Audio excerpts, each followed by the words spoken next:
आप विश्वास लेकर एक भरोसे के साथ अगर शिव जी पर एक बेलपत्र समर्पित कर रहे हो, एक लोटा जल जब आप देव अधिदेव महादेव को चढ़ा रहे हो, उसका आचमन कर रहे हो, तो मेरा बाबा हाथ छोड़ता नहीं है, फिर पकड़ कर ही रखता है, पकड़ कर ही रखता है।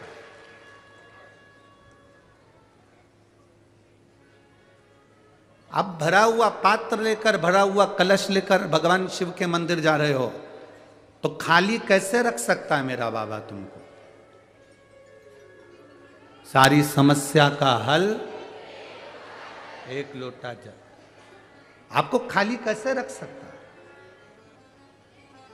आप जब शिव के दरवाजे पर जा रहे हैं, भगवान शंकर के द्वार पर जा रहे हैं, आप शिव महापुराण की कथा में बैठकर कथा का रसपान श्रवण कर रहे हैं, उसकी चौखट तक आप 2 कदम 4 कदम 10 कदम चलकर गए हो, तो वो भी तो तुम्हारे दरवाजे पर कैलाश को छोड़कर तुम्हारे द्वार पर चलकर जाएगा ही।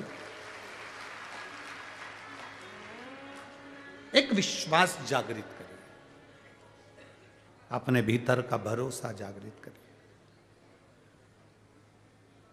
उस बेटी ने लिखा, मुझे कथा पर इतना विश्वास था कि अब मैं कथा में ही मेरा शरीर ठीक होगा, ये बाबा पर मुझे भरोसा था, और नासिक से कथा सुन रही हूं। आज मेरा बाबा ने मुझे को ठीक करा। आज प्रणाम कर कर मैं अपने घर बाबा को नमन कर प्रणाम कर कर जाती हूँ।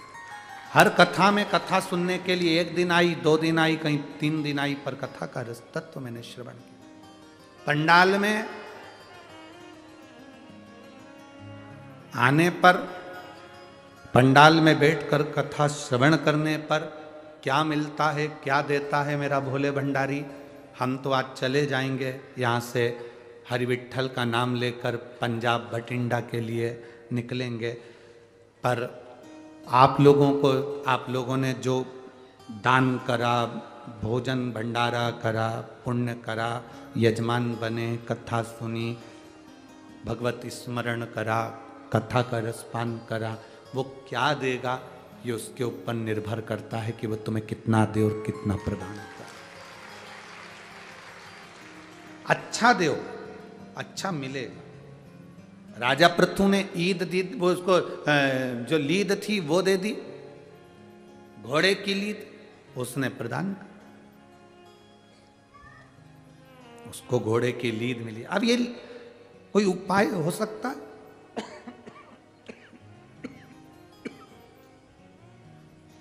कोई उपाय?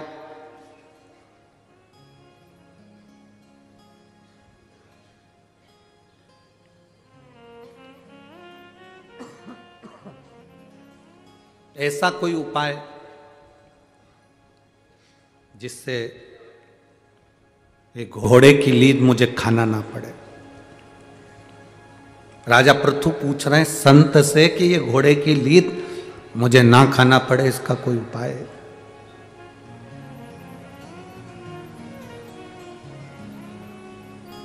यदि इसका कोई उपाय हो तो मुझे जरूर बताओ।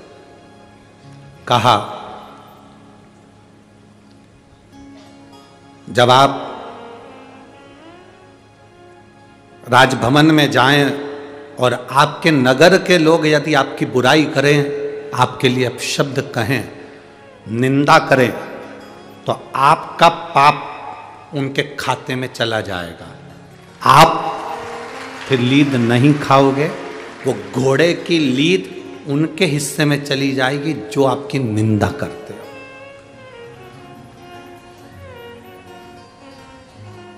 आपको कितना बुरा लगता है? संसार में जन्म लेने वाले मनुष्य को कोई निंदा कर दे, कोई अपशब्द कह दे तो बुरा लगने लगता है ना। उस समय पर आपको प्रसन्न होना चाहिए कि आपके पाप का आधे से ज्यादा हिस्सा उसके खाते में चला गया है।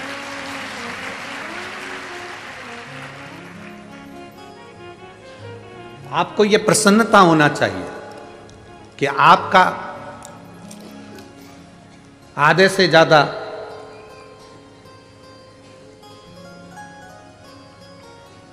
पाप का हिस्सा दूसरे के खाते में पहुंच गया। गाली देने वाले को क्या लगता है, उसने गाली दे दी तो वो बड़ा बन गया, अपशब्द कह दिया तो बड़ा बन गया? नहीं। मेरे हरि विट्ठल की ये पवित्र भूमि से चंद्रभागा मां के पवित्र चरणारविंद का रस तत्व ग्रहण कर शिव महापुराण की कथा कहती है। गाली देने वाला ये कभी ना सोचे, अपशब्द कहने वाला ये कभी ना सोचे कि तू गाली बककर बड़ा हो गया, बल्कि ये विचार करना जिसको तूने गाली दी है, जिसको तूने अपशब्द कहा है, उसके सारे पापों को तूने अपने अंदर भर लिया। उसके सारे पाप, उसके सारे जितने भी दोष हैं, उस दोष को तूने अपने अंदर प्रवेश कर लिया।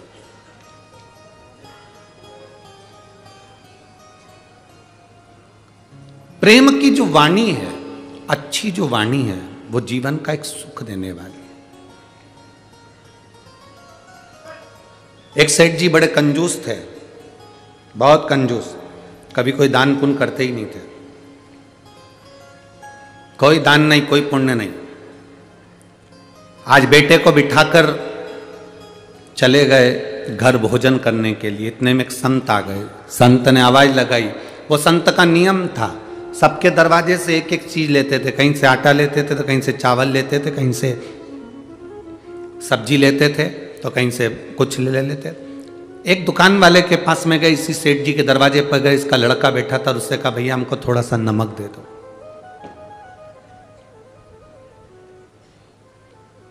हमको थोड़ा सा नमक दे दो। लड़के ने डब्बा खोला, नमक निकाल कर दे दिया। सेठ जी के यहाँ के नमक लेकर चले गया संत। शंकर जी का भक्त था, शिव का उपासक था, शिव के बिना एक मिनट नहीं रहता था। शंकर को भोजन कराए बगैर भोजन नहीं करता था, शिव जी को जल चढ़ाए बगैर जल नहीं पीता था। संत गए, भोजन बनाया,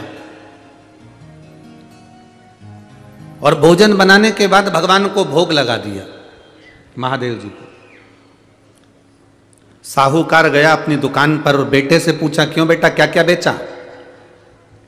बेटे ने कहा मैंने ये बेचा, ये बेचा। और एक संत आए थे, नमक मांग रहे थे, यहीं नदी के तट पर रहते हैं, यहीं नदी के तट पर रहते हैं। अरे वो तो रोज का काम है उसका, तो मांगना, रोज का काम है उसको मांगना। अपने गांव के ही तो संत है, हाँ रोज मांगने आता है वो तो थोड़ा थोड़ा सामान। आज क्या मांग के ले गया? नमक मांग के ले गया, दे दिया। हाउ, कौन से डब्बे में से दिया? इस डब्बे में से दिया। जैसे ही कहा इस डब्बे में से दिया, साहूकार की आंख में जल भर गया। वो डब्बे में नमक नहीं था, उसमें जहर था। जहर? बेटा तूने गलती कर दी। साहूकार दौड़ा संत के दरवाजे पर। संत ने तो भोजन बनाकर महादेव को भोग लगा दिया था। महादेव को भोग लगाकर संत भोजन की थाली लेकर पहला रोटी का टुकड़ा तोड़ा ही था, इतने में साहूकार पहुंच गया। बाबा जी, हाथ जोड़कर निवेदन है, आप इसको मत पाओ, ये भोजन में जहर है। मेरे लड़के से गलती हो गई, नमक की जगह जहर उसने दे दिया। उसको मालूम नहीं था, पहली बार दुकान पर बैठा था, पहली बार दुकान पर बैठा था, उससे गलती हो गई। बाबा क्षमा कर दो। नहीं, मेरे महादेव को मैंने भोग लगाया है, अब तो मैं इसको खाऊंगा। जब मेरा महादेव खा गया तो मैं कैसे रह सकता हूं। रोटी का टुकड़ा तोड़कर सब्जी के साथ उस संत ने खाया। साहूकार को लगा अगर मर गया तो मेरे माथे आएगा, मैं यहीं बैठ जाता हूं। अगर इसके थोड़ा भी इसको घबराहट होगी, चक्कर आएंगे, नीचे गिरेगा, तो मैं इसको उठाकर वैद्य जी के पास ले जाऊंगा, डॉक्टर के पास ले जाऊंगा। संत बैठ गया। संत ने भोजन करा, विश्राम करा, साहूकार वहीं बैठा रहा। पूरी रात साहूकार जागता रहा, संत सोते रहे। सवेरे संत उठे, अपनी नित्य क्रिया करने के लिए जाने लगे। साहूकार को लगा संत के प्राण बच गए। साहूकार भगवान शंकर को प्रणाम करने के लिए गया मंदिर में। बाबा, आपने बड़ी करुणा करी, जो संत के प्राणों को बचा लिया। ऐसा कहने के लिए वो मंदिर के अंदर शिवलिंग के सामने जैसे पहुंचा, शंकर भगवान के शिवलिंग के सामने पहुंचकर क्या देखता है कि शंकर जी के शिवलिंग के दो टुकड़े हो गए थे, शिवलिंग टूट गया। गले में डाला हुआ रुद्राक्ष घर के मंदिर में रखी हुई शिवलिंग, कुबेरेश्वर धाम से लाया गया कंकर अगर बीच में से टूट जाता है, थोड़ा थोड़ा करके खिर जाता है, तो समझ लेना कि कोई बहुत बड़ी समस्या आई थी और भोलेनाथ ने अपने ऊपर झेल ली। रुद्राक्ष शंकर भगवान का शिवलिंग, तुम्हारे घर में रखा हुआ शिवलिंग रुद्राक्ष, तुम्हारे गले में पड़ा हुआ रुद्राक्ष हो, घर में रखा हुआ रुद्राक्ष हो। इसीलिए हम बार बार कहते हैं कि अगर इस पृथ्वी पर रह रहे हो, इस भूमंडल पर रह रहे हो, तो अपने गले में एक रुद्राक्ष अवश्य धारण करो। वो तुम्हारे कवच है, बाल बांका नहीं होने दो। लोग जब बीमार हो जाते हैं, बहुत बड़ा रोग आ जाता है, तब रुद्राक्ष पहनते हैं। तकलीफ आती है तब रुद्राक्ष पहनते हैं, दुख आता है तब रुद्राक्ष पहनते हैं। अरे भाई, सबको मालूम है दिसंबर जनवरी फरवरी में ठंड आती है तो घर में जो गर्म कपड़े होते हैं ना, वो पहले से निकाल लिए जाते हैं। बोलो निकालते कि नहीं निकालते? कि अपन निकाल लें, पहनेंगे, बच्चों को पहनाना पड़ेंगे, गर्म कपड़े निकाल के रखो। जैसे ही ठंड गई, गर्म कपड़ों को बंद कर कर रख दिया जाता है, फिर उस गर्मी के हिसाब से कपड़े निकाल लिए जाते हैं, एकदम पतले पतले पहले से निकाले जाते हैं। आपके जीवन में दुख आए, तकलीफ आए, रोग आए, बीमारी आए, उससे पहले एक रुद्राक्ष तुम्हारे गले में अगर पड़ा रहेगा तो तुम्हारे रोग का हरण करता रहेगा। शिवलिंग के टुकड़े हो गए, साहूकार की आंख से जल बहने लगा। संत आए जल भर कर लेकर, तो देखा तो महादेव के 2 टुकड़े थे। साहूकार ने कहा, गुरुजी, आपने जिस विष का भोग महादेव को लगाया था, तुम्हारा पूरा दुख, तुम्हारी मृत्यु को महादेव ने अपने ऊपर लेकर उस शिवलिंग के टुकड़े कर लिए, खुद के ऊपर लेकर। घर में रखा शिवलिंग, गले में पड़ा रुद्राक्ष, घर में रखा रुद्राक्ष, या कुबेरेश्वर धाम से लाया हुआ एक छोटा सा कंकर टूट रहा है, फूट रहा है, थोड़ा थोड़ा करके झड़ रहा है, धीरे धीरे कर कर वो खंडित हो गया है, समझ लेना तुम्हारे घर में कोई विपदा थी जिसको मेरा महादेव धीरे धीरे कर कर काट रहा है और वह आपको स्वस्थ बना रहा है।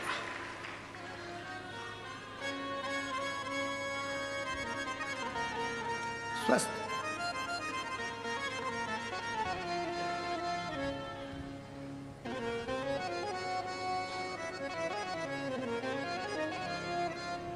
सीहोर का जो रुद्राक्ष होता है, लोग हमसे कहते हैं उसमें ऐसा क्या है। हम कहते हैं आप लोग उसको वापर कर जरूर देखना। पैसे से खरीदा हुआ नहीं, सीहोर के कुबेरेश्वर धाम पर जाकर हाथ में मांग कर, उसके दरवाजे से कंकर संकर पूछ कर एक रुद्राक्ष जो तुम लेकर आते हो। कई लोग ऐसे मिलेंगे, सीहोर के नाम से रुद्राक्ष बेचेंगे, सीहोर का रुद्राक्ष बेचेंगे, सीहोर का रुद्राक्ष ले लो 200 का, 500 का, 1000 का। आप सीहोर भी आएंगे तो बहुत सारे ऐसे नकली मिल जाएंगे जो तुमको अपने घर से ही करेंगे। हमारे पास तो सीहोर के वहीं कुबेरेश्वर धाम का रखा, हम तो खुद सीहोर में रहते, महाराज के यहीं से लेके आए, लो ले लो। पूरे सीहोर में तुम कहीं पर भी ठहरोगे, सब कह देंगे हमने तो कुबेरेश्वर धाम से ही लेकर आए, लो हमसे ले लो रुद्राक्ष, रख लो, 500 1000 हमको ही दे दो, लो रख लो।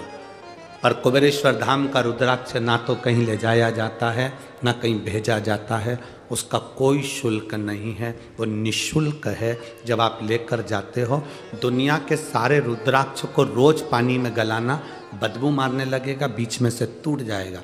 कुबेरेश्वर धाम का रुद्राक्ष जितना जितना पानी में तांबे के कलश में रोज गलता है, उतनी उतनी उसमें सुगंध आने लगती है, और जो चढ़ा हुआ पानी पियोगे उसमें एक अलग सी गंध आने लगेगी, उसमें एक आनंद आने लगेगा। उसका बल है। रुद्राक्ष महोत्सव लोग कहते हैं ये रुद्राक्ष उत्सव है, हम कहते रुद्राक्ष उत्सव नहीं, ये मेरे बाबा के रुद्राक्ष का जो पूजन होता है, वहां अभिषेक होता है, अनुष्ठान होता है, उसका फल उसके अनुकूल रहता है। इसलिए सीहोर के रुद्राक्ष को कहीं सिद्ध नहीं करना पड़ता, बस वहां के लेके आए, पहन लो, क्योंकि वो रुद्राक्षोत्सव में आप रूप सिद्ध है, आप रूप। शिवलिंग के टुकड़े हो गए, शिवलिंग टूट गया। साहूकार की आंखों में जल था, संत की आंखों में जल था। मेरे बाबा ने मेरा पूरा दुख अपने ऊपर झेल।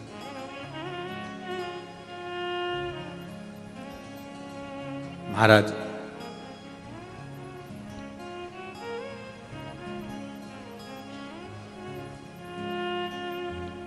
इसलिए आप लोगों से बारंबार कहते हैं, कभी मौका मिले तो दर्शन करो, भजन करो।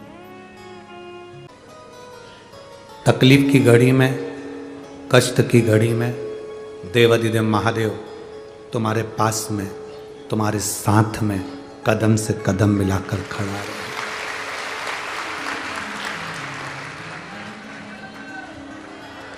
बोल बम का नारा है, बाबा एक सहारा।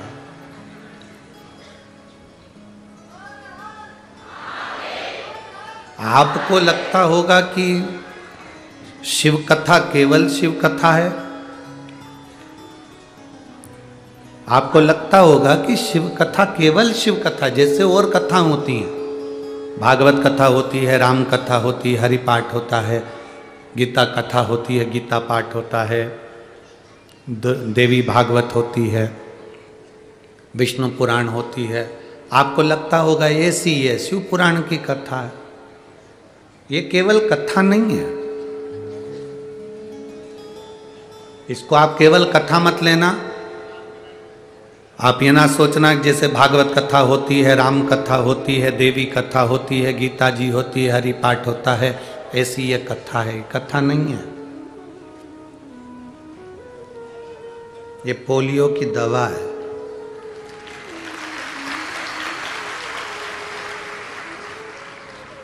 पोलियो वाले चिल्ला चिल्ला कर पोलियो की दवा पिलाते हैं। जन्म लिए बच्चे से लेकर 5 वर्ष तक के बच्चे को पोलियो की दवाई पिलाई जाएगी। जो बच्चा पोलियो की दवा नहीं पिएगा वह हाथ पैर से विकलांग हो जाएगा। उसी तरह जो गर्भ में बैठा है उससे लेकर जो मर रहा है उस तक के व्यक्ति को शिव महापुराण की कथा सुनाई जाएगी।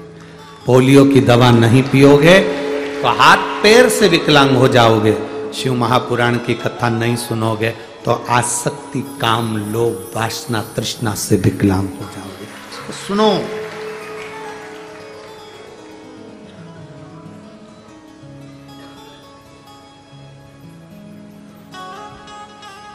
कई लोग कहते हैं गुरुजी आप सब दिन की कथा दोपहर में बांचते हो और आखिरी दिन की कथा सुबह जल्दी बांच देते हो।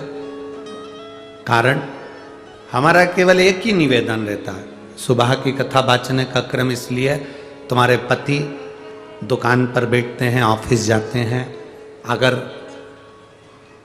आखिरी दिन की कथा में वो सुबह दुकान खोलते होंगे 9 बजे 10 बजे, तो उनसे आखिरी दिन की कथा में आप कह सकती हो कि 11 बजे के बाद दुकान खोलना, एक दिन की कथा तुम भी बाबा के धाम में जाकर सुनो,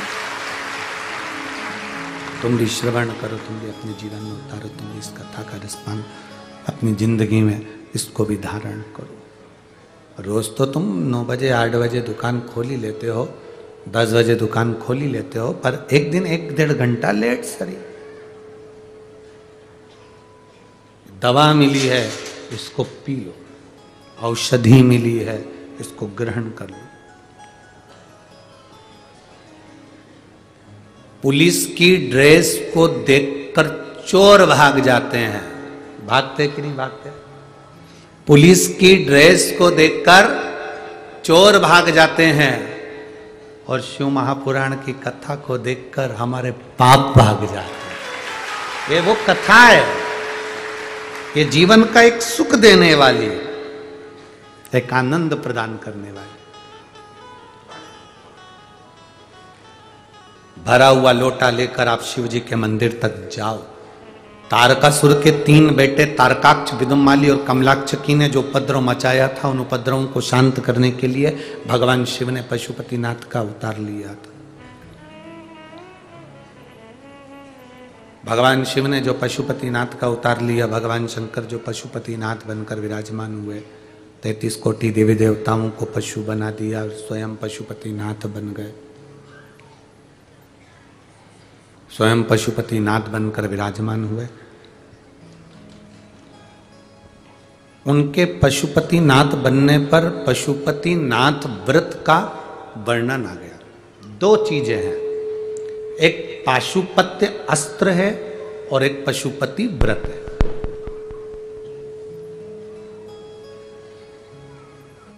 एक पाशुपत्य अस्त्र है और एक पशुपति व्रत है। पशुपत्य अस्त्र राम जी के पास था, भगवान कृष्ण के पास था, भगवान विष्णु के पास था। पाशुपत्य अस्त्र सारे देवताओं के पास में, जिन्होंने बहुत भगवान शिव की आराधना करी, साधना करी, तप करा, उनकी आराधना में लीन रहे, उनको भगवान ने पाशुपत्य अस्त्र दिया। अब इतने सारे मनुष्यों को पाशुपत्य अस्त्र तो भगवान दे नहीं सकते, क्योंकि इतना सारा तप तो अपन लोगों ने नहीं करा, इतनी सारी आराधना तो अपन ने नहीं करी। हाँ, पंढरपुर वालों को दे सकते हैं, क्योंकि वो चंद्रभागा माता के तट पर रहते हैं। वारकरी जो आते हैं, हरि विठ्ठल पांडुरंगा का नाम लेकर, राम कृष्ण हरि का नाम ले लेकर जो यहाँ पहुँचते हैं, उनका दर्शन करते हैं। तो यहाँ थोड़ा डीले कम करके आवाज खोलो। भगवान यहाँ उनको इसलिए, यहाँ भले वो पाशुपत्य अस्त्र दे दे, देवताओं के पास में पाशुपत्य अस्त्र है और मनुष्य के पास में पशुपति व्रत है। ये वो व्रत है जो पाशुपत्य अस्त्र जो राम जी के पास था, जो भगवान कृष्ण के पास था, जो हरि भगवान विष्णु के पास था, उस पाशुपत्य अस्त्र के बराबर एक पशुपति व्रत होता है। एक पशुपति व्रत पाशुपत्य अस्त्र के बराबर होता है। एक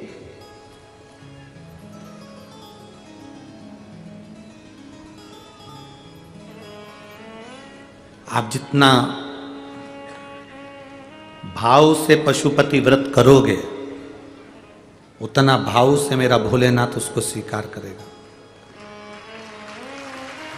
आज के जमाने में पशुपति व्रत लोग दिखावे से भी बहुत करने लगे, और नए नए लोग, महाराज उन तो व्यासपीठ से उन्होंने कह दिया पशुपति व्रत करना है तो 2 बार स्नान कर लो, 3 बार नहा लो, फिर ऐसा करो। फिर कहीं के महाराज ने कह दिया कि मीठा ही मीठा खा लेना, फिर किसी ने कह दिया ऐसा ही ऐसा कर लेना, तुम तो बस ऐसा धारण करो। ना ना, पशुपति व्रत को ढोंग मत बनाओ, प्रपंच मत बनाओ, और इसको ढोंग ढकोसला मत बनाओ। पशुपति व्रत बिल्कुल सीधा व्रत है। किसी भी 5 सोमवार को कर लो, बीच में रजस वाला धर्म आ गया तो उस सोमवार को छोड़ दो, अगला सोमवार कर लेना। कहीं जाना पड़ गया, छोड़ दो, अगला सोमवार कर लेना। कोई 30 त्योहार पड़ गया, छोड़ दो, अगला सोमवार कर लेना। तुम्हारा कोई व्रत पड़ गया, एकादशी वगैरह, छोड़ दो, अगला व्रत कर लेना। पशुपति व्रत 5 होते हैं, किसी भी सोमवार से चालू कर सकते। देव सो रहे हैं तो क्या हम पशुपति व्रत चालू कर सकते हैं? मलमास चल रहा है तो क्या हम पशुपति व्रत चालू कर सकते हैं? अभी हमने कोई से पूछा था तो वो कह रहे थे ये बेकार महीना है कि तो हम पशुपति व्रत चालू कर सकते हैं, और बेकार महीने में मर गए तो?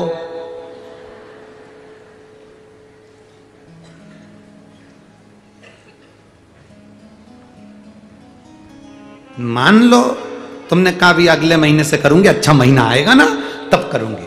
शिव महापुराण तो ये कहती है कि तुमने दुकान डालने का मन में सोच लिया, तुमने दुकान डालने का मन में विचार कर लिया, तो फिर अब कुछ मत सोचो कि अगले महीने अच्छा मुहूर्त आएगा तब डालूंगी। तुम्हारे मन में विश्वास जाग गया, शंकर जी को 1 लोटा जल चढ़ाओ, उस जल को ले जाके दुकान में छींटो, किसी भी दिन चालू कर दो, मेरा महादेव संभाल लो।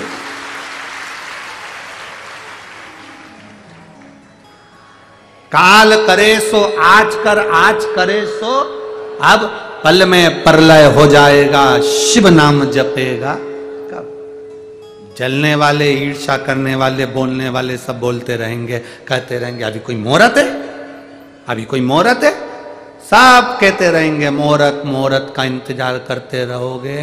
राम जी महाराज का मुहूर्त था, कल राजा बनने वाले थे और रात भी पूरी नहीं निकली और रात कोई सूचना दे दी गई कि 14 वर्ष वनवास जाना पड़ेगा।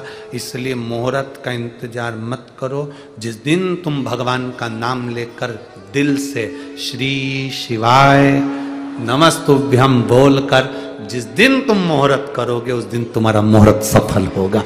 शिव है तुम्हारा।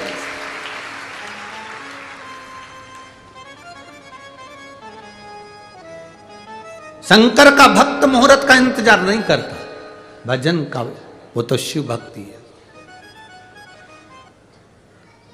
तुम्हारे जितने भी दादा परदादा मरे थे अच्छा मुहूर्त देख के मरे थे। अरे बोलो तो जम के, अच्छा मुहूर्त देखकर बच्चा जन्म ले सकता है ऑपरेशन से, क्योंकि आजकल डॉक्टर कह देते हैं तुम बताओगे हम उस तारीख को डिलीवरी करा देंगे, कितनी बजे कराना उस तारीख को करा देंगे। बच्चा जन्म ले सकता है अच्छा मुहूर्त देखकर। मूल तो नहीं चल रहा है, शनि तीव्र तो नहीं चल रहा, दिन कौन सा है, तिथि कौन सी है, तुमने देखकर डॉक्टर ने को कह दिया बस आज ऑपरेशन इतनी बजे, 4 बजे 5 बजे करा दो। घर प्रवेश का मुहूर्त हो सकता है, बच्चा जन्म लेने का मुहूर्त हो सकता है, सबका मुहूर्त हो सकता है, शादी का भी हो सकता है, पर एक मुहूर्त नहीं होता मरने। कोई सोच के बैठे मैं शुभ घड़ी में मरूंगा, अभी नहीं मरूंगा चाहे कुछ भी हो जाए।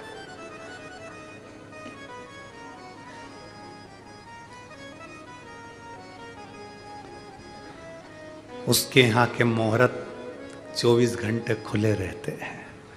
तू जब आएगा वेलकम, जब आए मेरा घर तेरे लिए खुला है, खुला। कई लोग कहते हैं गुरुजी शिव एक पत्र है,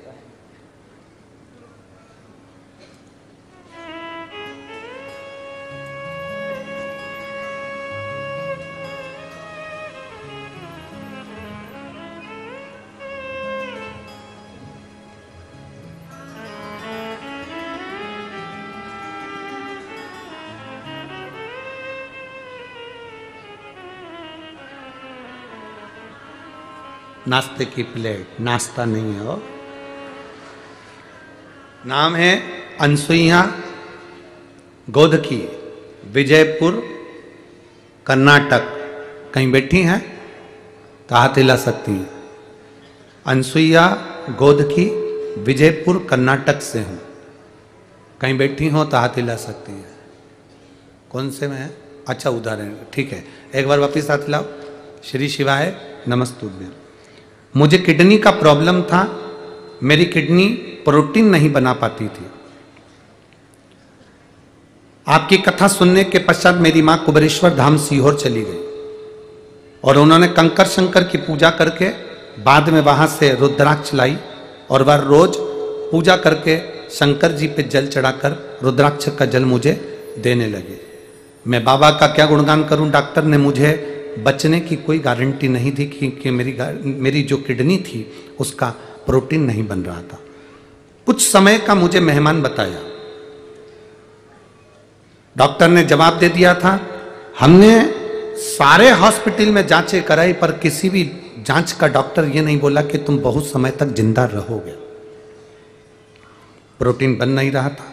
डॉक्टरों ने जब हाथ खींच लिया, उन्होंने एक लाइन बड़ी सुंदर लिखी, आप भी टीवी पर पढ़ेंगे। कहा डॉक्टर साथ छोड़ दिए। तब मेरे बाबा ने मेरा हाथ पकड़ा, मेरे बाबा ने मुझे संभाल लिया और गुरुदेव डॉक्टरों ने अंतिम समय का कह दिया कि अब तुम्हारा कुछ भी नहीं। घर गए, हमने बाबा का रुद्राक्ष का जल और कंकर शंकर पूजन कर कर उस जल का भाग लेते रहे। आज मेरे बाबा ने मेरी पूरी किडनी ठीक कर दी। मैं बाबा को यहाँ नमन करने के लिए। शिव तत्व। एक बार वापिस हाथ हिला दो। श्री शिवाय नमस्तुभ्यम। बैठिए। शिव ओघड़ी है, एक पत्र और बड़ा सुंदर है, देखिए।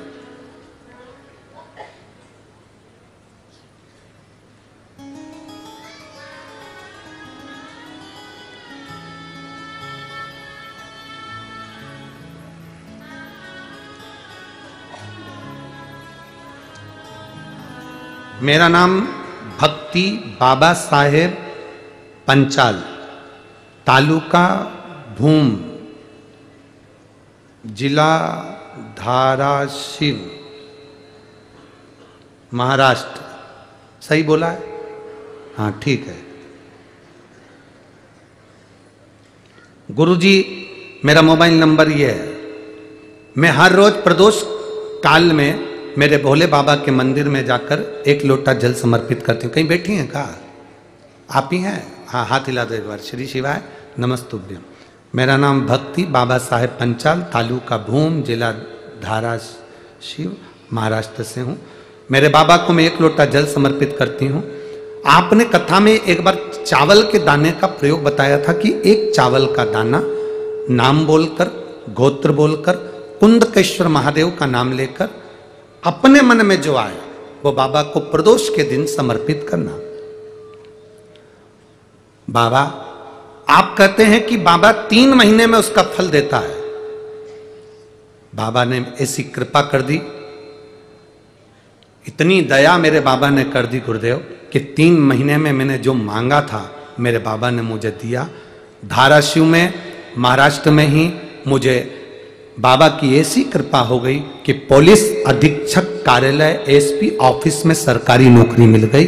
मैं बाबा को यहां धन्यवाद देने के लिए। गुरुदेव, यही बात मेरा छोटा भाई जो कभी भगवान को नहीं मानता था, कभी भगवान से उसका मिलन नहीं था, आपकी कथा में जो चावल के दाने का महत्व सुना कि एक चावल का दाना शिव को चढ़ाया जाता है प्रदोष काल के समय का, मैंने अपने भाई से भी कहा कि तू भी कर। मेरा भाई विशाल पंचाल जो कि मेरे ऊपर हंसने लगा, फिर भी मैंने मेरे भाई से कहा कि तू अब की बार एग्जाम देना तो एक बार चावल का दाना चढ़ाना तो चालू कर, एग्जाम आएगा जब देते रहना। मैंने अपने भाई से चावल का दाना चढ़वाया, बेलपत्री पर शहद लगाकर शिव जी को चढ़वाया और मेरा भाई मेहनत करता रहा और जिस दिन एग्जाम आया उसने परीक्षा दी। आज नासिक में नोट प्रेस में सरकारी नौकरी मेरा भाई कर रहा है। मैं बाबा को यहां प्रणाम करने के लिए आई। बैठिए बहन। श्री शिवाय नमस्ते। शिव तत्व है।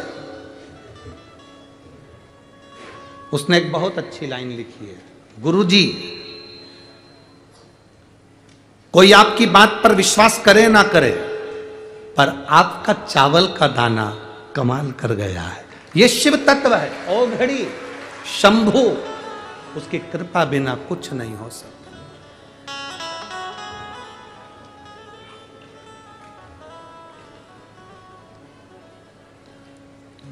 अरे भाई, ये तो शिव की करुणा से ये शिव महापुराण की कथा आपको और हमको मिल जाती है और आप और हम सुन लेते हैं। देने वाला तो देव अधिदेव महादेव है, वो देता है। उसकी भक्ति के बिना कुछ मिल पाना सरल।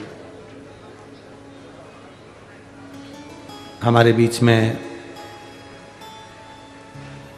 पंढरपुर के ही क्षेत्र के पालक मंत्री जी माननीय पाटिल जी यहाँ पधारे हैं। एक बार जोरदार ताली बजाकर उनका स्वागत।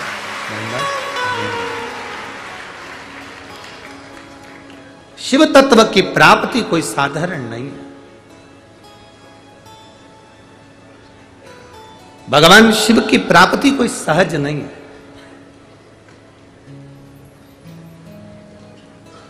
अगर ये शिव तत्व की प्राप्ति हमको मिली है तो बिना शिव की कृपा के नहीं मिल सकती।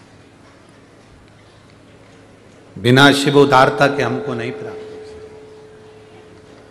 अरे तेरा ही दिया मैंने खाया पिया है, तेरा शुक्रिया है, तेरा शुक्रिया है। मुझे भोले बाबा ने बहुत दे दिया है, तेरा शुक्रिया है, तेरा शुक्रिया है। ये उनकी उदारता से मिलता है। आप जितनी कथा श्रवण कर रहे हैं, आप जितना भगवान शंकर का भजन कर रहे हैं, आप जितना स्मरण कर रहे हैं, ये उसकी उदारता से मिला हुआ, उसकी दया से मिला।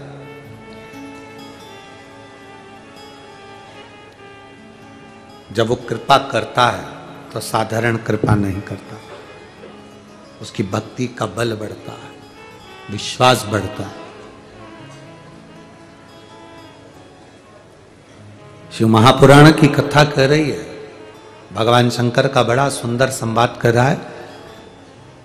पाशुपत्य अस्त्र और पशुपति व्रत। पाशुपत्य अस्त्र हमारे पास में नहीं है, पर पशुपति व्रत हमारे पास। हमारी दुख की घड़ी में, कष्ट की घड़ी में, तकलीफ की घड़ी में, रोग की घड़ी में वो पशुपति व्रत हमें बल प्रदान करता है, वो हमें बल देता है। पर दिखावे से नहीं, छल से नहीं, प्रपंच से नहीं, एक आनंद के साथ उस पशुपति व्रत को धारण किया जा सकता। बिना दिखावे के जो व्रत होता है उसका फल 1000 गुना मिलता है। कोई तुमसे कहे कि 2 बार स्नान करना पड़ेगा, 3 बार नहाना पड़ेगा, ऐसा करना पड़ेगा। कई लोग कहते हैं कि उस दिन घर में सब मीठा ही मीठा बनेगा, उस दिन सबका भोजन नहीं बनेगा, फलहारी सबको करना पड़ेगा, घर के जितने लोग हैं सब नियम धारण करें। ना ना ना,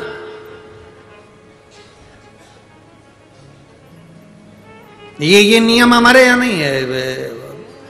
एक बार एक टीवी पर एक डिबेट चल रहा था, टीवी के ऊपर उस समय पे चल रहा था करवा चौथ का व्रत, और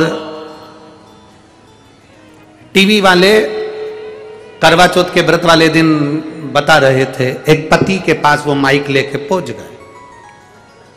कौन से दिन? बोलो बोलो, जम के बोलो। करवा चौथ के व्रत के दिन उसके पति के पास माइक लेकर गए, और टीवी वालों ने पति से पूछा, तुम बार बार ऊपर जा रहे हो, नीचे आ रहे हो, छत पे जा रहे हो, नीचे आ रहे हो, आखिर तुम ऐसा क्यों कर रहे हो? तो कहा, मैं चांद देखने के लिए जा रहा हूं। तो चांद देखने जा रहे हो? हाँ। व्रत किसका है? पति ने कहा, मेरी पत्नी का। तो तुम चांद देखने क्यों जा रहे हो? पति बोला, सुबह से मुझे कुछ भी खाने को नहीं दिया, भगवान से प्रार्थना कर रहा हूं जल्दी निकल जा, कम से कम इसका व्रत टूटेगा तो मुझे भी तो खाने को देगी। टीवी वालों ने पत्नी से पूछा, तुमने इसको खाना क्यों नहीं दिया? मेरा व्रत है ना। तो व्रत तुम्हारा है तो तुम इसको खाने को क्यों नहीं दे रहे? इसको खाने को क्यों नहीं दिया? अरे मेरा व्रत है तो मेरा, तुम्हारा व्रत है तो इसको खाने को क्यों नहीं दिया? तो क्या फिर मैं इनको खाता हुआ देख सकती हूँ क्या? जब मैं इनको बीमार नहीं देख सकती, इनको दुखी नहीं देख सकती, तो वो कहता है। हमारे बीच में परम पूज्य 1008 परम रसिक श्री संत शिरोमणि श्री विष्णु पपनाचार्य जी महाराज जी पधारे हैं। एक बार जोरदार ताली बजाकर उनका स्वागत करूंगा।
शरणे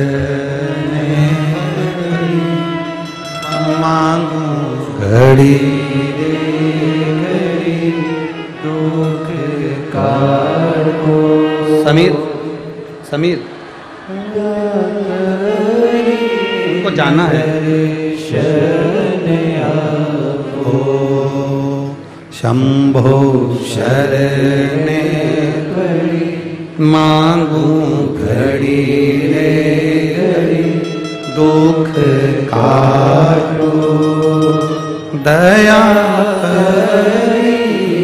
दर्शन आओ।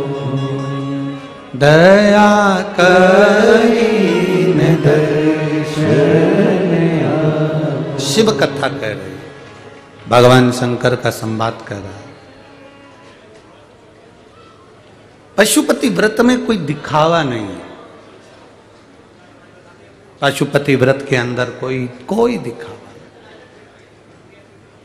सारे दिखावों से दूर है पशुपति। कितने दिए लगते हैं? जम के बोलो जरा। 6। प्रसाद एक बार साथ में बनाकर ले जाते हैं। हिस्से भी मंदिर के अंदर ही करते हैं। 6 दिए जमीन पर रखना होते हैं। प्रसाद के 3 हिस्से भी जमीन पर कागज में, दोने में, प्लेट में रखना चाहिए। कितने दिए जलाना चाहिए? 5। सबसे पहले दिया 5 जलेगा, प्रसाद के 3 हिस्से हो जाएंगे, 5 दिए जल जाएंगे। छठा दिया भी उसके पास में रखा रहेगा। आप शिव जी की फिर पूजन करो, आराधना करो। ऐसा नहीं कि पूरी पूजन कर ली फिर दिए जलाए। पहले 5 दिए जलाओ, 1 दिया वैसे ही रखो और प्रसाद के 3 हिस्से कर लो, फिर शिव जी की पूजन करना प्रारंभ करो। सुबेरे जो तुमने पूजन की थाली लेकर गए हो वही थाली वापिस शाम को जाएगी। उस थाली को संभाल कर ढक कर रखो, वही थाली शाम को जाएगी। पूजन हुई, पहला व्रत बाबा को विनय करो। 1 दिया जो नहीं जला है उसको थाली में लेकर आओ। प्रसाद के 2 हिस्से मंदिर में छोड़ो, 1 हिस्सा अपने साथ लेकर आओ। अपने घर में जब प्रवेश करें, प्रवेश करते समय सीधे हाथ की ओर बैठ जाओ, घर की ओर मुख करो। 6 नंबर का दिया दरवाजे के पास में जला दो। प्रसाद जो लेकर अंदर आए हो, भोजन करने से पहले प्रसाद को, मीठे का जो प्रसाद है घर में बना हुआ, चाहे सीरा बनाओ, खीर बनाओ, तुम्हारी मर्जी पड़े जो बनाओ, पर मीठा बनाना प्रसाद। भोजन करते समय सबसे पहले प्रसाद को ग्रहण करो, फिर भोजन करो। अब उस भोजन में तुम नमकीन खा सकते हो, ऐसा मना नहीं है कि मीठा ही मीठा खाना पड़ेगा। सात्विक भोजन।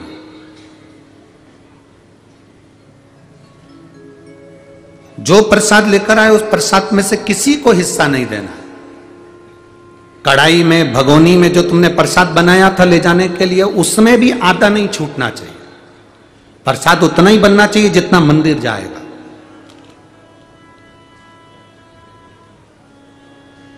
उतना ही प्रसाद बनाओ जितना मंदिर लेकर जाना है। कढ़ैया में छोड़कर मत जाओ। पूरा खीर ज्यादा बन गई है तो उतनी लेकर जाना पड़ेगी। हलवा ज्यादा बन गया तो पूरा लेकर जाना पड़ेगा।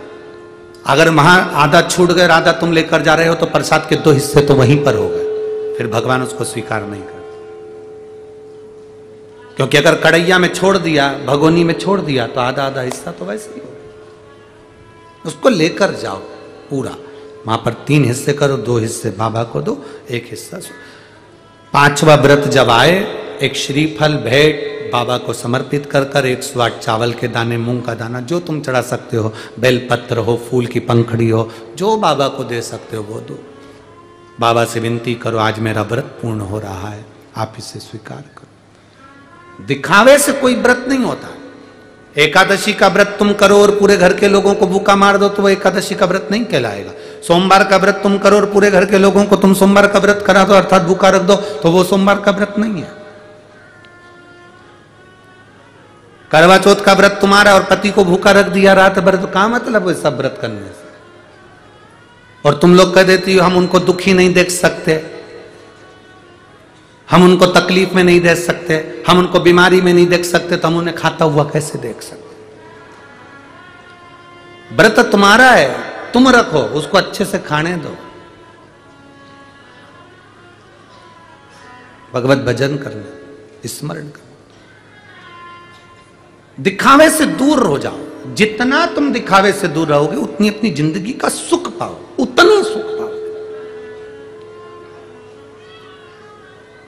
और तेरी कृपा बिना ना हिले एक भी अणु, लेते हैं श्वास तेरी कृपा से तनु। हे गंगाधार मुक्ति द्वार ओंकार तू, भोले ओंकार तू, आयो शरण तिहारी शंभुकार तू। थोड़ा तप सकते हो, थोड़ा कष्ट जिंदगी में आ सकता है। माता पार्वती जी के भी जीवन में कष्ट आया, माता सती के जीवन में कष्ट आया। माता सती का जन्म हुआ था कोयल का, तो कोयल की जिंदगी में कष्ट आया। कोयल की योनि से छूटी तो पार्वती की योनि में आई, फिर कष्ट आया।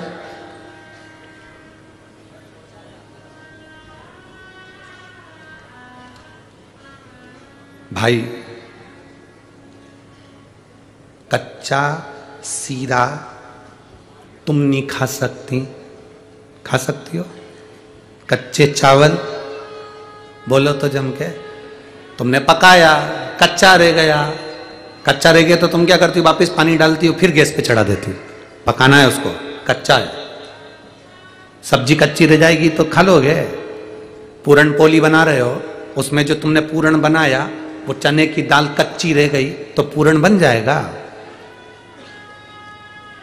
सांबर बनाया, सांबर में जो फली डाली वो फली कच्ची रह गई और तुम मुंह में ले हो तो अच्छा लगेगा? पक्का होना चाहिए। सीरा बनाया, आटा सेका, रवा सेका, सूजी सेकी और वो मालूम पड़े कच्चा रह गया तो तुम पाओगे क्या? नहीं। कच्चा चावल नहीं खा सकते, तुम्हें अच्छा नहीं लगता।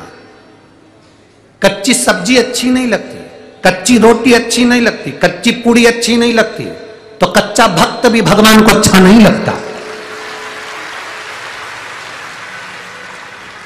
उसको पका चाहिए, पका।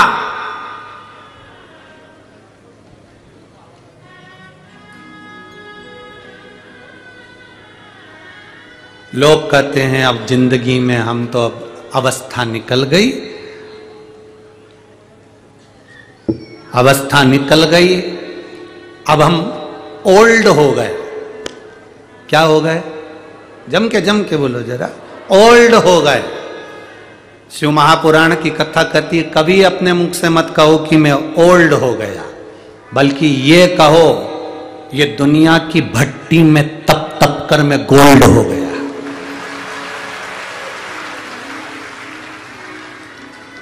काहे को ओल्ड हो गए हम? कौन कहता है कि ओल्ड हो गए? कौन कहता है कि पुराने हो गए? कौन कहता है कि बूढ़े हो गए? ये दुनिया की भट्टी में हम तप रहे हैं। काम, आसक्ति, तृष्णा, लोभ, परिवार, नाते, कुटुंब, कबीला, इसमें हमें तपन हो रही है। उसमें हम तपे हैं, उसमें हम तपे हैं, उसमें हम तप रहे हैं। हम ओल्ड नहीं हुए, हम गोल्ड हुए चमक कर। बुजुर्गों को कभी भी यह मत समझना कि वो ओल्ड हो गए, बल्कि बुजुर्गों को ये समझो कि वो तप तप कर गोल्ड हो गए। उनके बराबर कोई नहीं हो सकता, कोई नहीं हो सकता। बच्चा बोलता है तो माता पिता को अच्छा लगता है। बोलो सही है कि गलत है? छोटा सा बच्चा बोलेगा नहीं तो माँ बाप को अच्छा नहीं लगता। कई पत्र आते हैं मेरा बच्चा नहीं बोलता, कोई कहता मेरा बच्चा नहीं बोलता। हम कहते हैं बच्चा बोलता है तो माता पिता को अच्छा लगता है। समय चला गया, बच्चा बड़ा हो गया, शादी हो गई, अब माता पिता बोलते हैं तो बच्चों को अच्छा नहीं लगता है। समय बदल गया, समय परिवर्तित हो गया, समय बदला। बच्चा बोलता है बचपन में तो माँ बाप को अच्छा लगता है, बच्चा बोलता है तो माता पिता को अच्छा लगता है। बच्चे की शादी भी हो गई और बच्चा बोलेगा ना तो माता पिता सुनते हैं। अगर बेटा थोड़ी देर अपने मम्मी पापा के पास आकर बैठेगा, सोफे पर बैठेगा, कुर्सी पर बैठेगा और बात करेगा तो माँ बाप को अच्छा लगेगा। बच्चा जब तक बोलता रहता है माँ बाप को अच्छा लगता है। माँ बाप कितने भी बूढ़े हो जाएं पर अपने बच्चे के बोल उसको अच्छे लगते हैं। बच्चा बोलता है, माँ बाप को अच्छा लगता है, पर एक समय ऐसा आ जाता है कि माँ बाप बोलते हैं तो बच्चे को बुरा लगना प्रारंभ हो जाता है।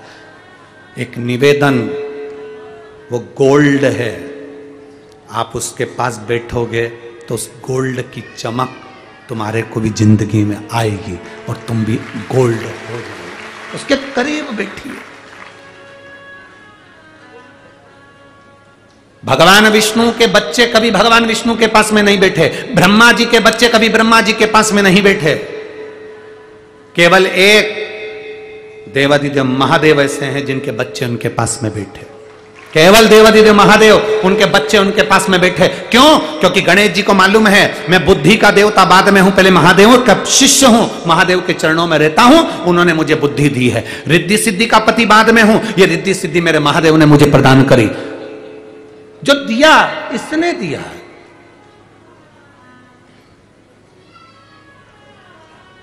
जो मिला इसी से प्राप्त हुआ। समुद्र मंथन में 5 गाय निकली थी। कितनी गाय निकली थी? 5। समुद्र मंथन में 5 गाय निकली थी। सुशीला, सुरभि, बहुला, ये सब 5 गायों का स्मरण आता। उसमें एक गाय थी बहुला। बहुला गाय का लड़का था मनोरथ।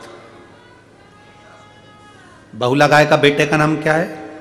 जम के बोलो जरा, जम के। मनोरथ। बहुला गाय का एक बेटा है मनोरथ। मनोरथ।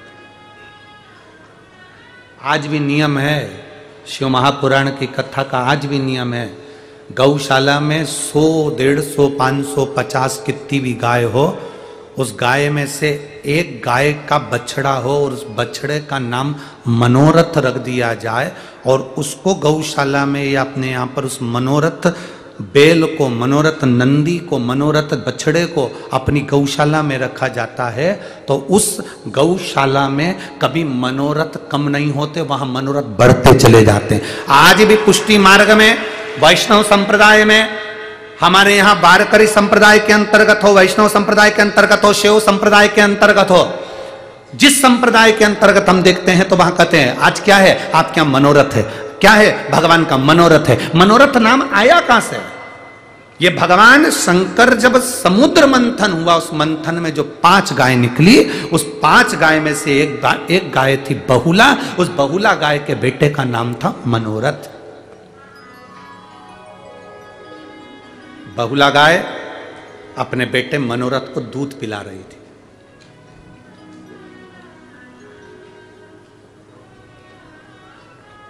जब बहुला गाय अपने बेटे मनोरथ को दूध पिला रही है, मनोरथ दूध पीते पीते उसके मुख पर फेन आ गया। बछड़ा जब दूध पीता है तो उसके दोनों मुख के साइड में फेन आ गया।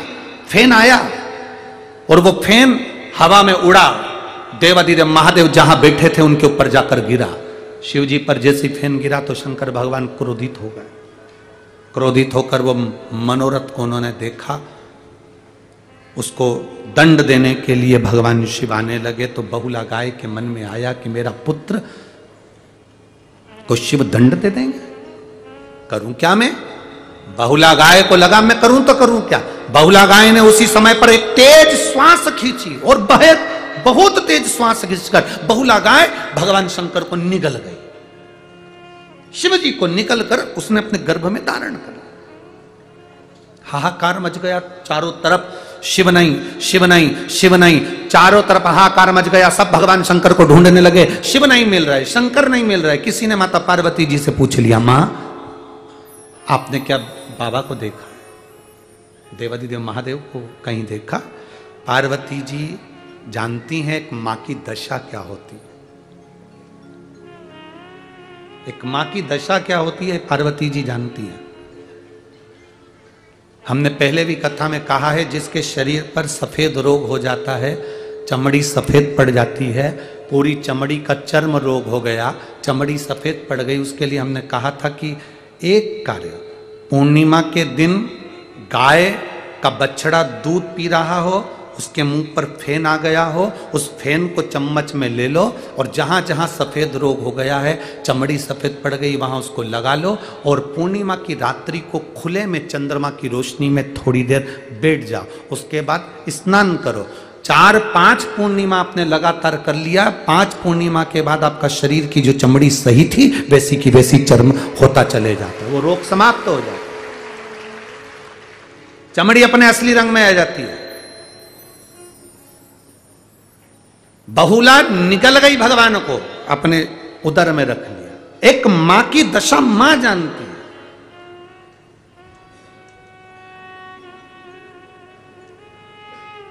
शिव जी को 2 माताओं ने निकला है।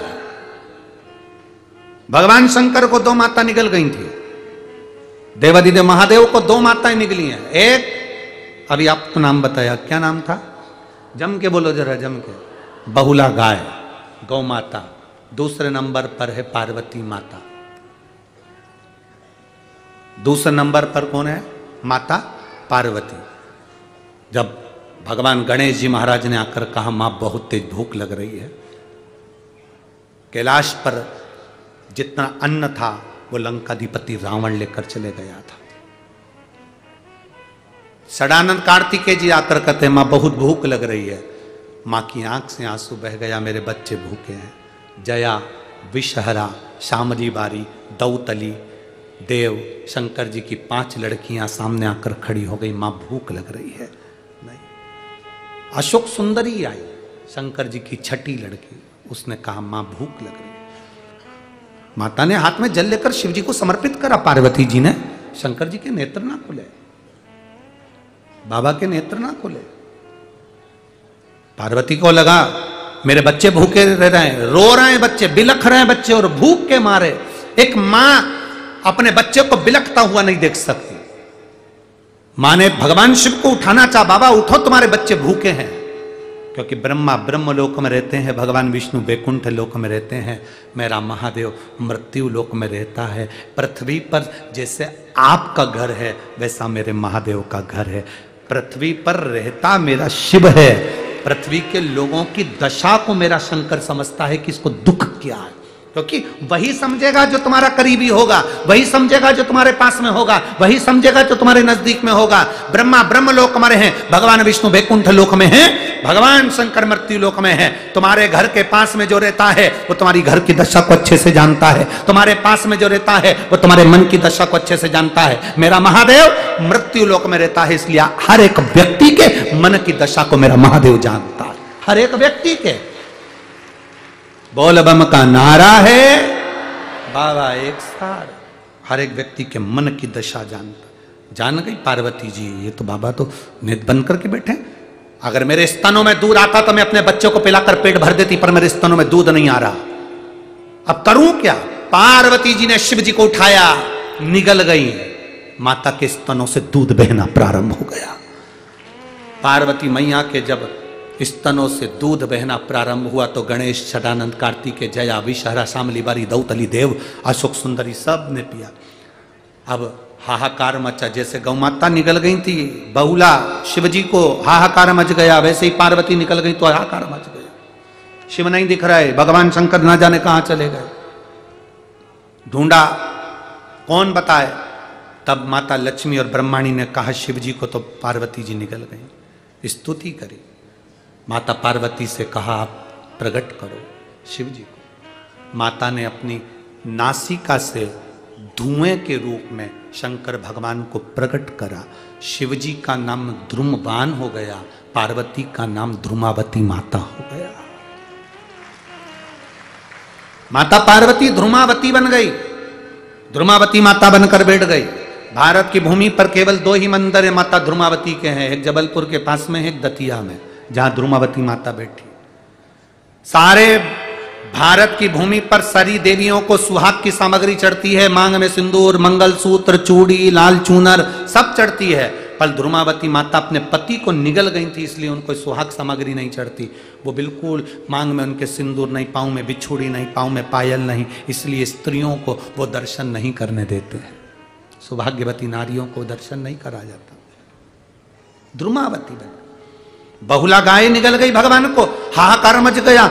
अरे शिव कहाँ है, ढूंढा, बहुला गाय भगवान शिव को निकल गई है। बहुला, हाँ, स्तुति करी सारे देवताओं ने, माँ प्रकट करिए शिव जी को। माँ कहती है पहले शंकर मुझे वचन दे तो मैं शिव को प्रकट करूं। आप लोग कहते होगे बच्चा जब गर्भ से जन्म लेता है तो उसकी दोनों मुष्टिकाएं बंद होती है। बोलो होती कि ना होती? बच्चा जब जन्म लेता है उसकी दोनों मुष्टिकाएं बंद होती है। क्यों? क्योंकि बहुला गाय ने भगवान शंकर से अपने गर्भ के अंदर संकल्प लिया था।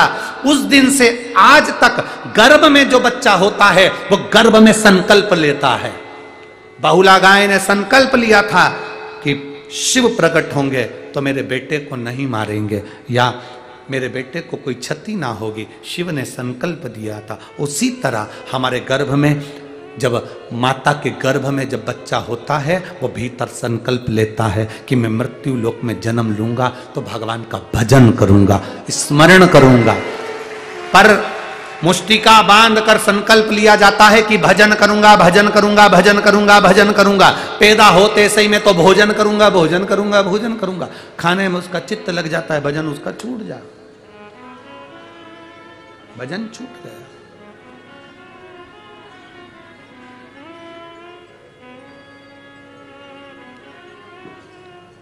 महाराज प्रकट हो गए शिव। लोग कहते हैं शंकर भगवान और नंदी में क्या अंतर है? कोई अंतर नहीं है। शिव का एक स्वरूप गाय के उदर से प्रकट होकर नंदीश्वर के रूप में प्रकटा है, वही शिव है। लोग कहते हैं हम शंकर भगवान को कुछ बात कहना हो तो किससे कहें? नंदी के कान में हमने कहा, शिव ने स्वीकार कर लिया, क्योंकि नंदी शिव का ही एक स्वरूप है, गौ माता के उदर से ही प्रकट हो गया।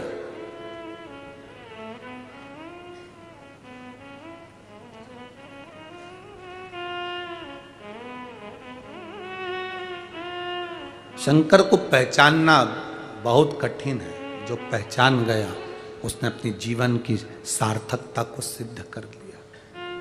सार्थकता को सिद्ध।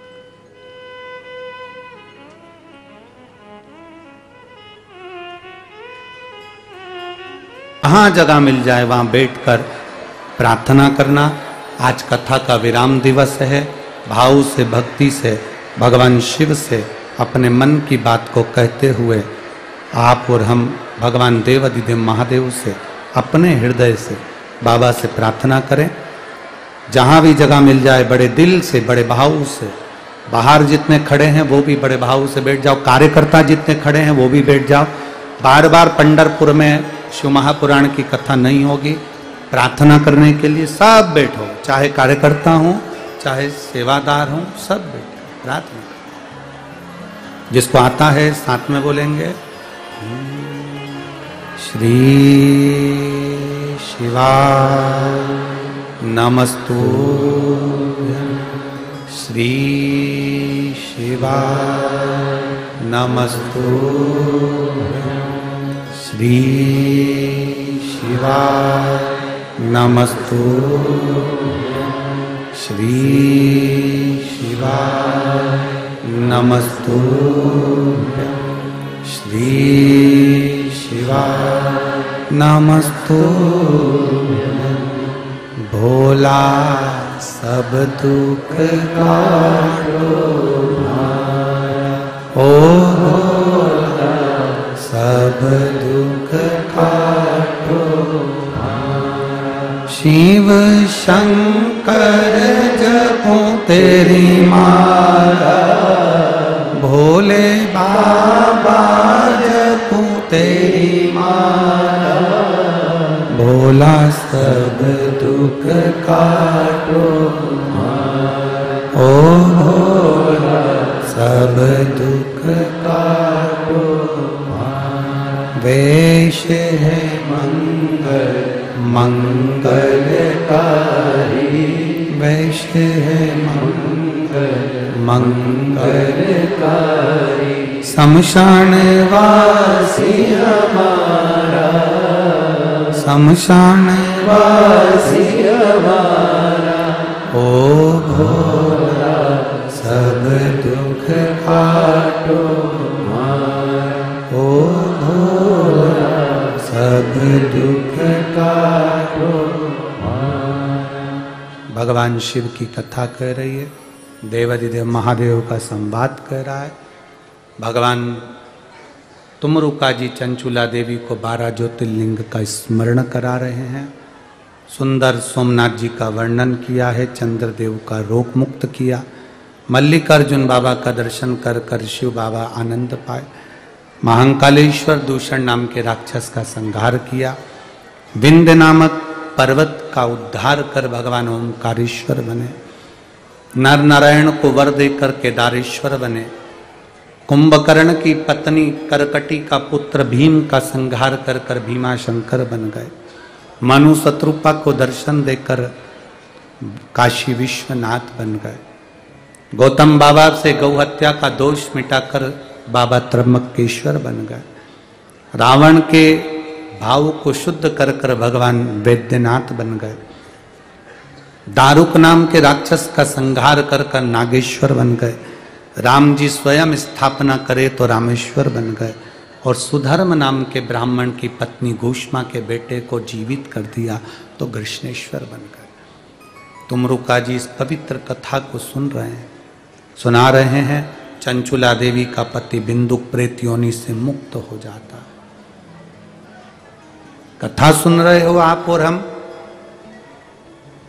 शास्त्र के रीत के अनुकूल आप जब 7वें दिन की कथा को पूरा सुनकर जब जाएंगे और भूमि को नमन कर कर जब कर्पूर गौरम होगा, उसके बाद रज का स्पर्श कर कर अपने मस्तक चढ़ाकर जाएं, नहीं लिखा होगा तो हम भी नहीं बोलेंगे, क्योंकि उसका स्मरण आपके भीतर होना चाहिए। आप पढ़ें और उसको अपनी जिंदगी में उतारें, उसको पढ़ें और अपने जीवन में उतारें। अगर बिना पढ़े बोले होते ना तो आज इतने सारे लोग आते हैं, उनके इतने सारे पत्र आते हैं, क्या उनको लाभ मिलता? क्या उनको फायदा मिलता? पढ़ा, पुराण में से निकाला, बोला। अगर नहीं, एक पत्र आया देखिए, उसने अपनी रिपोर्ट तक लगाई है ब्लड कैंसर की। ब्लड कैंसर की रिपोर्ट भी लगाई है जिसने पत्र लिखा।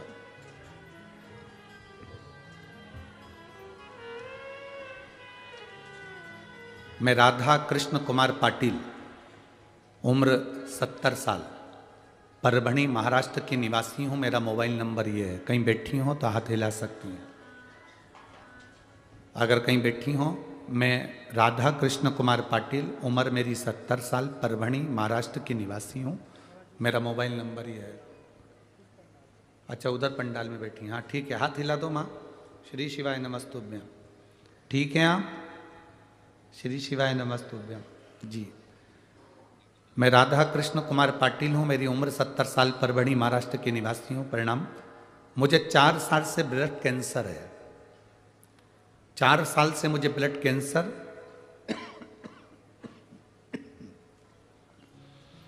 मैंने बहुत औषधियाँ ली, पर दिन पे दिन मेरी तबीयत खराब होने लगी। आप लोग टीवी स्क्रीन पर, आस्था चैनल पर पत्र को पढ़ सकते हो।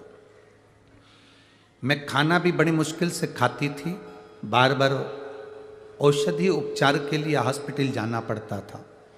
जब परभणी के सांसद श्री संजय जी जाधव, उन्होंने परभणी में शिव महापुराण की कथा का आयोजन किया, तब मैं संभाजी नगर में बहुत बीमार थी। उस समय पर मैं एडमिट थी। परभणी की कथा सुनने के बाद मेरे बेटे ने मेरे लिए 1 लोटा जल महादेव को चढ़ाना शुरू किया। मेरा बेटा जाता नहीं था, पर परभणी की कथा में उसको जो विश्वास जागा, उस विश्वास के बाद उसने जल चढ़ाना प्रारंभ करा। मैं संजय जाधव, बंडू जी भैया को धन्यवाद देना चाहूँगी कि आपने हमारी परभणी को शिव भक्ति में डुबोया। हर रोज जल चढ़ाकर मुझे शिवलिंग के दर्शन मोबाइल से करवाता था, आपकी कथा मोबाइल पर सुनाता था। मेरी तबीयत में धीरे धीरे थोड़ा थोड़ा आराम मिलना प्रारंभ हुआ। तो मेरी बहू, मेरा बेटा, मेरा पोता, सभी लोग महादेव जी के मंदिर जाने लगे, बेलपत्र चढ़ाकर लाने लगे। कुंदकेश्वर महादेव के नाम से दवाइयाँ भी हम लेते रहे, जैसा आप कहते हो कि दवाई नहीं छोड़ना, दवाई खाते रहना। कुंदकेश्वर महादेव के नाम से दवाई लेते रहे। फिर मेरी तबीयत में थोड़ा सा आराम लगना प्रारंभ हुआ। डॉक्टर के हिसाब से मेरी कोई दवाई नहीं हो सकती थी, क्योंकि मैं लास्ट स्टेज पर थी, ब्लड कैंसर के लास्ट स्टेज पर मैं थी। और मेरी सारी दवाइयाँ उस समय पर डॉक्टर ने कह दिया था अब इनकी केवल सेवा करो। पर बाबा शिव शिव है, मेरे बाबा ने ऐसी कृपा कर दी, मैं एक बेलपत्री खाने लगी, शिवजी पे चढ़ा हुआ जल पीने लगी, श्री शिवाय नमस्तुभ्यम जपने लगी। और बाबा की कृपा से हमने जब दूसरी जांच कराई तो मेरा कैंसर नील के बराबर आ गया। मैं रिपोर्ट लगाकर भेज रही हूँ। हाथ हिलाओ एक बार, श्री शिवाय नमस्तुभ्यम। सारी रिपोर्ट मैं लगाकर भेज रही हूँ, जो कैंसर की लास्ट रिपोर्ट है उसको लगाकर भेज रही हूँ।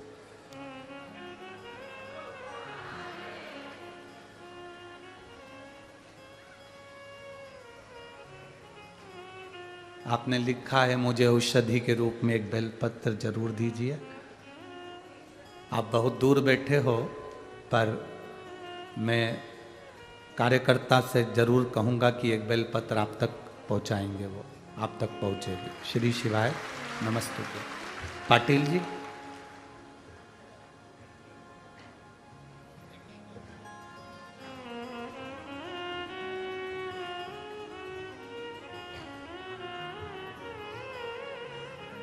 बेलपत्र वहाँ से शिव जी पे चढ़ी।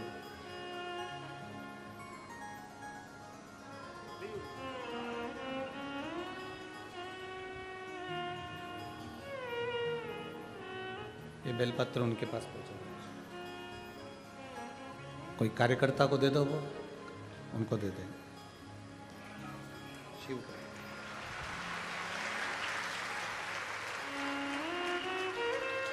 एक विश्वास, एक भरोसा, एक दृढ़ता,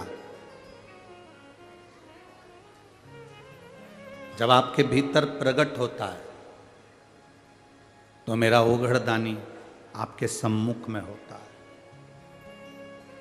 उमा ने एक पत्र में लाइन लिखी, मुझे तेरा ही सहारा मेरे भोले,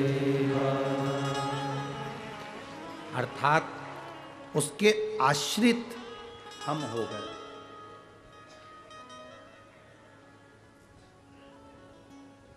उसके आश्रित हो गए। हम जितना भक्ति में रमते हैं उतना मेरा शिव आपके करीब में आता चले जाता है, उतना।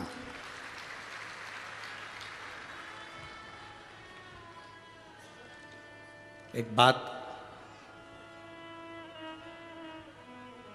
कई लोग कहते हैं गुरुजी पहले हमें फुर्सत मिल जाती थी, हम शिव महापुराण की कथा सुन लेते थे टीवी पर, आजकल फुर्सत नहीं मिलती। हम उनसे कहना चाहेंगे जिसको शिव से मोहब्बत होती है, जिसको शिव से मोहब्बत होती है, फिर उसके पास फुर्सत नहीं होती है।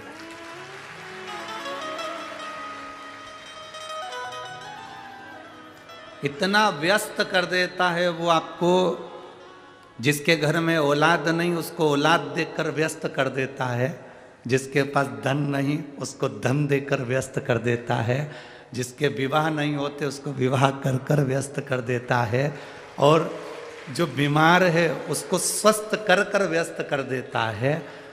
वो जिसको शिव से मोहब्बत होती है, जिसको शिव से मोहब्बत होती है, फिर उसे फुर्सत नहीं होती है, क्योंकि शिव उसको व्यस्त रखना प्रारंभ कर देता है। औखड़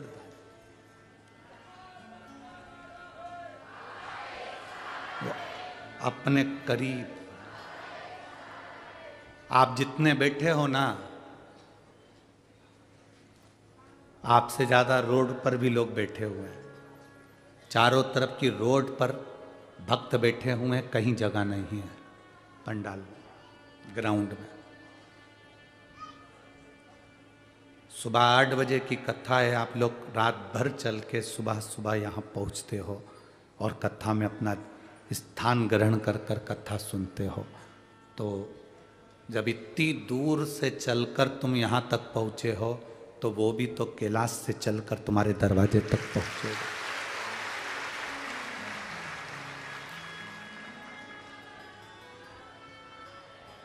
इतना दे देता है मेरा बाबा कि तुम्हारी धीरे धीरे धीरे धीरे तुम कथा सुनने का समय भी तुम्हारे पास नहीं रहता। जितने टीवी पर कथा सुन रहे हैं वो भी अंदाजा लगा लेना, कथा के पहले का समय निकाल कर देखना कितने फुर्सत में थे।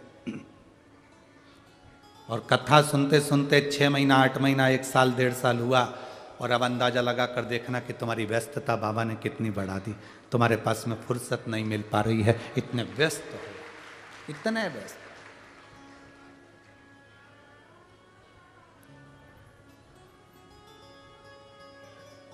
महाराज इसीलिए जब हारने लगो, जब तुम्हारी हार तुम्हें लग रहा है कि अब मैं बहुत तकलीफ में दुखी और हार हो रही है, तब घर में से जल लेकर 1 लोटा पानी भरकर, वो भरा हुआ जो घड़ा होता है वो हमको एनर्जी देता है, बल देता है। इसलिए आज भी घर से निकलते समय भरे हुए घड़े का दर्शन किया जाता है, मंगल होता है, शुभ होता है। घर में अंदर जाते समय भरे हुए घड़े का दर्शन किया जाता है क्योंकि वो शुभ होता है। 1 लोटा जल भरकर जब हम भरा हुआ पानी रोज हाथ में लेंगे ना, जिस लड़के की नौकरी ना लग रही हो, जिस बेटी का संबंध ना हो रहा हो, जो बीमारियों में ग्रसित हो गया, तकलीफों में भरा हुआ है, बहुत कष्टों में जिंदगी जी रहा है, वो भी अगर 1 लोटा जल हाथ में भरा हुआ लेना प्रारंभ कर दे, क्योंकि अभी तक हम अपने पास में जो लेते थे वो अपने लिए भरा हुआ पानी का गिलास लेते थे, खाली गिलास लेते थे, खाली बर्तन लेते थे, खाली भांडा लेते थे। पर भरा हुआ गिलास जब सुबह सुबह तुम्हारे हाथ में आएगा तो तुम्हारी भी लाकर अलमारी खाली रहने वाली नहीं है, वो भी भर आती है। एक लड़की यहाँ पर बैठी है या उसकी माँ यहाँ आई होगी, उस बेटी का शरीर, उंगलियां, नसें, शरीर, चेहरा फट जाता था, जिसमें से ऐसा लगता था जैसे ब्लेड मार दी और उसमें से ब्लड निकलना चालू हो जाता था।